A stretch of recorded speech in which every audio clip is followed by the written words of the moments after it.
13 అంతస్తులు కలిగిన ఏకైక పురాతన క్షేత్రపు గోపురం నీడ ఎక్కడా కనపడదు. ఆధిపత్య శివలింగం కొలువై ఉన్న ఈ గుడి విశేషాలు తెలుసుకుందాం. ఎన్నో ఆశ్చర్యపోయే విశేషాలున్న ఈ దేవాలయమే తంజావూరులోని బృహదీశ్వరాలయం. 1000 సంవత్సరాల నాటి గుడి ఇది. ఎక్కడా సిమెంట్ కాని ఉక్కు కాని వాడకుండా కట్టిన గుడే ఈ బృహదీశ్వరాలయం. ఈ గుడిని చూస్తే అప్పటి టెక్నాలజీ ఇంత అద్భుతంగా ఉందా అనిపిస్తుంది. భారతదేశంలోనే అతిపెద్ద శివలింగం ఉన్న క్షేత్రం, దక్షిణ కాశీగా పేరొందిన క్షేత్రం బృహదీశ్వరాలయం. ఇక్కడి శివలింగం ఎత్తు 3.7 మీటర్లు. శివలింగం మాత్రమే కాదు, నంది విగ్రహం కూడా భారీ స్థాయిలో ఉంటుంది. విగ్రహం బరువే దాదాపు 20 టన్నులు కలిగి ఉంటుంది. పైగా ఇది ఏకశిల విగ్రహం. ఈ ఆలయం కట్టడానికి ఉక్కు కాని సిమెంట్ కాని ఎక్కడా వాడలేదు. పూర్తిగా గ్రానైట్ రాయితోనే ఈ గుడిని కట్టారు. ఇక 80 టన్నుల ఏకశిలతో చేసిన గోపుర కలశం ఈ గుడికి మరింత అందాన్ని చేకూరుస్తుంది.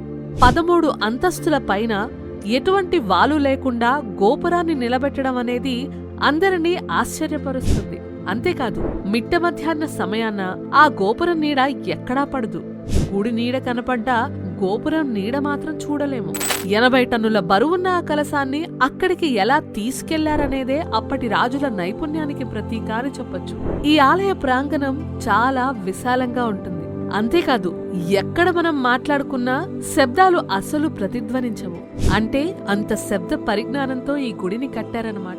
ఇక ఈ ఆలయం లోపల ఎన్నో సొరంగ మార్గాలున్నాయి. ఇవి తంజావూరులో ఉన్న కొన్ని ఆలయాలకు దారి తీస్తే మరికొన్ని మాత్రం మరణానికి దారి తీసే గోతులున్నాయట. అందుకే అన్ని దారులని మూసేశారు. అయితే ఇప్పటికీ టెక్నాలజీకి అంతుబట్టని విషయం ఏమిటంటే, ఈ గుడికి చుట్టూ ఉన్న రాతి తోరణాలలో 6 మిల్లీమీటర్ల కన్నా తక్కువ సైజులో పంపుతో కూడిన రంధ్రాలు కనిపించడం. అలా ఎందుకు పెట్టారనేది ఇప్పటికీ మిస్టరీయే. ఈ ఆలయం ప్రపంచ వారసత్వ జాబితాలో చేరింది. అంటే వరల్డ్ హెరిటేజ్ సైట్స్ లిస్ట్ లో చేరింది.